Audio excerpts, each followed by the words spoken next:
एखाद्या वेळेस न सांगता अचानक घरी पाहुणे येतात आणि आपली नुसतं तारांबळ उडते की आता जेवणाच्या ताटामध्ये काही गोड म्हणजे काय बनवायचं लक्षातच येत नाही आणि जास्त वेळसुद्धा नसतो.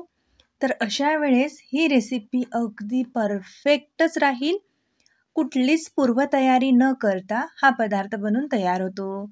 आता बघा, इथे आपण दूध घेतलेलं आहे. आता इथे मी फुल क्रीम दूध घेतलेलं आहे. आता तुमच्याकडे जर नसेल तर काहीच हरकत नाही. जे घरी दूध आहे तेच वापरा. पॅकेटचं, गाईचं, म्हशीचं कुठलंही चालेल.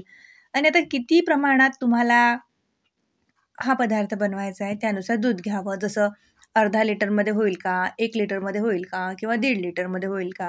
हो की नाही? पाहुणे 1 आहेत, 2 आहेत, 4 आहेत, घरची मंडळी 4-5 जणं, असं 7-8 जणांचा छान अशी पंगतच बसते. असं जर काही असेल ना, तर 1-1.5 लिटर दूध घ्या बघा. म्हणजे कसं सर्वांना आवडणार असाच पदार्थ आहे. आणि बघा, आपण आता दूध तापायला ठेवलंय, तर साईडला काय करायचं? एका कढईमध्ये आपण 1 ते 2 चमचा तूप घालून घेतलेला आहे आणि आता याच्यावरती आपसुकच गोड पदार्थ आहे तर ड्रायफ्रुट्स हे गेलेच पाहिजेत. आता घरामध्ये जे काही ड्रायफ्रुट्स असतील अव्हायलेबल ते तुम्ही छान असे बारीक दरदरेसे जसं तुम्हाला आवडेल तसं कट करून घ्या. आता माझ्याकडे मखाणे होते, पिस्ता होता, बदाम होता आणि काजू होते बघा काही. मग मी सगळंच घेतलं आणि आता क्वांटिटी म्हणाल तर आपल्या आवडीनुसार. हो की नाही? जो आहे तो जास्त घाला, जो नाही आहे ते स्किप करा. हलकंसं तुपावरती भाजून घेतल्याने काय होते, याची चव खूप अप्रतिम येते. आणि कधी-काळी काय होते बघा, आपल्यालाही काहीतरी गोड खावंसं वाटतं, मेहनत करायची नसते, कुठला पाकाचा पदार्थ बनवायचा नसते, बाहेरून आणायचं नसते, स्वतःच्या हाताने बनवायचं, पण कंटाळा आलाय, तर ही रेसिपी परफेक्टच आहे. अगदी काही मिनिटामध्ये बनवून तयार होते. घरी भात आहे, शिळाही चालते. सकाळचा बनवलेला असला तरीही चालते. कुठल्याही तांदूळाचा भात असला तरीही चालते. 1 वाटी मी इथे छान शिजलेला हा भात घेतलेला आहे, जो आपण घरी वरण भात बनवतो ना, त्यातलाच हा भात आहे. 1 वाटी घेतलेला आहे बघा. मी 1 लिटर दूध घेतलं होतं, त्याच्यासाठी 1 वाटी शिजलेला भात घेतलेला आहे. तो सुद्धा आता या तुपाच्या कढईमध्ये 1 चमचा तूप घालून छान असा परत करून घ्यावा. यावेळेस गॅसची फ्लेम अगदी मंद करा आणि मंद गॅसवरती हा भात थोडासा असा परतून घ्या. याने काय होईल, भात असा मोकळा सुद्धा होईल आणि याच्या आतपर्यंत तुपाची चव जाईल बघा. हो की नाही? चला 2 मिनिटं झाले असतील बघा जेमतेम. आपण भात आता हा छान असा परतून घेतलेला आहे. रंग वगैरे चेंज नाही करायचा आपल्याला इथे. नुसतं तुपावरती परतून घ्यायचा आहे, म्हणजे तुपाचा खमंगपणा आपल्या भातामध्ये उतरला पाहिजे. आता भात मी हा साईडला काढून घेते आणि तोवरती बघा दुधाला छान मस्त अशी खदखदून उकळी आलेली आहे. आता दूध हे आपल्याला थोडंसं फिरून घ्यायचं आहे. साईडला काही साय वगैरे लागते ती काढून घ्या, याच्यामध्ये मिळवून द्या. मस्तच. इथे दूध पण आपल्याला जास्त आटवत बसायची गरज नाही आहे. आता या दुधामध्ये आपण जो भाजून घेतलेला भात आहे ना, तो घालून घ्यायचा आहे. तसाच घालायचा आहे, मिक्सरला वगैरे फिरवत बसायची गरज नाही आहे. असाच घाला आणि याच्यातला थोडासा भात बाजूला राहू द्या बघा, 1 ते 2 चमचे. ते कशासाठी तर पुढे सांगतेच मी.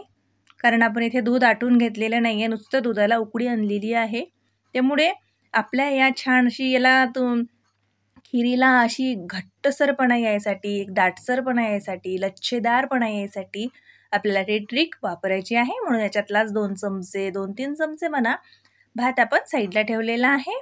किंवा मग घरात आणखी शिल्लक भात असेल तो घेतला तरी चालते. आणि आता याच्यातच आपण जे भाजून घेतलेले काही ड्रायफ्रुट्स आहेत ते सुद्धा घालून घेऊयात. थोडेसे गार्निशिंगसाठी बाजूला राहू द्या, म्हणजे वरतून जेव्हा तुम्ही ताटामध्ये पाहुण्यांना ही खीर सर्व्ह कराल किंवा मग तशी सुद्धा तुम्ही खायला द्याल, त्यावरती वरून द्यायला ते आपल्याला कामात येतील. आणि हो, 1 वाटी साखर सुद्धा आपण याच्यामध्ये घालून घेतलेली आहे बघा. आता 1 वाटी साखर घाला किंवा 1.5 वाटी सुद्धा तुम्ही करू शकता, तुम्हाला जर थोडंसं जास्त गोड आवडत असेल तर. आता जो आपण 1-2 चमचे भात साईडला ठेवला होता की नाही बघा, त्या भातामध्ये थोडंसं दूध घालून घ्या. साय असेल दुधावरती तर येऊ द्या, छान क्रीमीपणा येईल आपल्या खिरीला. आणि आता हे आपल्याला मिक्सरला छान असं होईल तेवढं बारीक वाटून घ्यायचं आहे. आता ह्याच्यामध्ये हवं असल्यास तुम्ही इलायची घालू शकता, म्हणजे आपल्याला इलायचीचा फ्लेवरसुद्धा ह्याच्यामध्ये घालायचाच आहे, तर आपसुकच इलायची वाटल्या जाईल. पाहू शकता काय मस्त क्रीमी अशी क्रीमच तयार झालेली आहे. याने काय होईल आता आपल्या खिरीला एक मस्त असं क्रीमी टेक्स्चर येईल. सोबतच आपण दूध आटवून घेतलेलं नाही आहे, तर त्याला एक दाटसरपणा आणि एक संथपणा येईल बघा.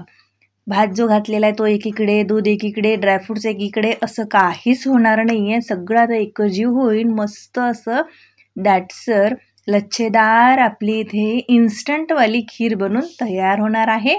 आता हे घातल्यानंतर याला परत 1-2 मिनिटासाठी किंवा 5 मिनिटासाठी छान असं खदखदून शिजू द्या. आणि काही मिनिटातच पाहू शकता आपली मस्त अशी क्रीमीदार, दाटसर, लच्छेदार खीर बनून तयार आहे.